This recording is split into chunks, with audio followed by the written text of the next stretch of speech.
So hi friends, పెద్ద movie release అయిన దగ్గర నుంచి జాన్వీ కపూర్ పైన విపరీతమైన ట్రోల్స్ అయితే వస్తున్నాయి. ఎందుకంటే ఈ పెద్ద మూవీలో ఆమె చాలా ఎక్స్పోజింగ్ చేసింది, అసలు ఎందుకు చేసింది అని అంటూ చాలా ట్రోల్స్ అయితే చేస్తున్నారు. అండ్ అలానే జాన్వీ కపూర్ ఫ్యాన్స్ కూడా చాలా అంటే చాలా బాధపడుతున్నారు. ఈ పెద్ద మూవీ నుండి ఎందుకు ట్రోల్ చేస్తున్నారో నాకైతే అర్థం అవడం లేదు. ఎందుకంటే ఇంతకు ముందు దేవరం మూవీలో కూడా అదే ఎక్స్పోజింగ్ చేసింది, అప్పుడు ట్రోల్ చేయండి, ఇప్పుడు ఎందుకు చేస్తున్నారో నాకైతే అర్థం అవడం లేదు. దీని గురించి ఒక ఇంటర్వ్యూలో బుచ్చిబాబు గారిని అడిగితే దీన్ని ఎడిట్ చేసి మళ్ళీ అప్లోడ్ చేస్తామని చెప్పడం జరిగింది. అయితే చాలా మంది రామ్ చరణ్ ఫ్యాన్స్ జాన్వీ కపూర్ ఇంతకు మూవీలో ఎందుకు ఉంది, ఇంతకు ఏం చేసింది, ఆమె ఉండి ఉపయోగం ఏమి అని చాలా అంటే చాలా ట్రోల్ చేశారు. అండ్ అలానే కొంతమంది ఫ్యాన్స్ ఈ చిక్రీ సాంగ్ వల్ల కూడా కొంచెం మూవీకి ప్లస్ పాయింట్ అయిందని అంటున్నారు. నిజానికి ఈ పెద్ద మూవీలో జాన్వీ కపూర్ కీ రోల్ అయితే ఏది లేదు. ఈమెను పెట్టడానికి మెయిన్ రీజన్ ఏమంటే ఆడియన్స్ ని ఆకట్టుకోవడానికి.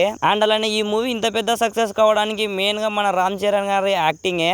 ఆయన యాక్టింగ్ వల్లనే ఈ మూవీ ఇంత కలెక్షన్లు కూడా రాబట్టింది. మరి ఈ ట్రోలింగ్ తో నెక్స్ట్ జాన్వీ కపూర్ మూవీ పై ఏమన్నా ఎఫెక్ట్ పడుతుందో లేదో చూడాలి. అలానే ఈ మూవీలోని ఐటమ్ సాంగ్ గురించి కూడా ఇప్పుడు కాంట్రవర్సీస్ చాలానే జరుగుతున్నాయి. దీని గురించి కూడా బుచ్చిబాబు గారిని చాలా ఇంటర్వ్యూస్ లో అయితే చాలా గుచ్చి అడుగుతున్నారు. మరి దీనిపై మీ ఒపీనియన్ ఏంటో కామెంట్ సెక్షన్ లో కామెంట్ చేయండి.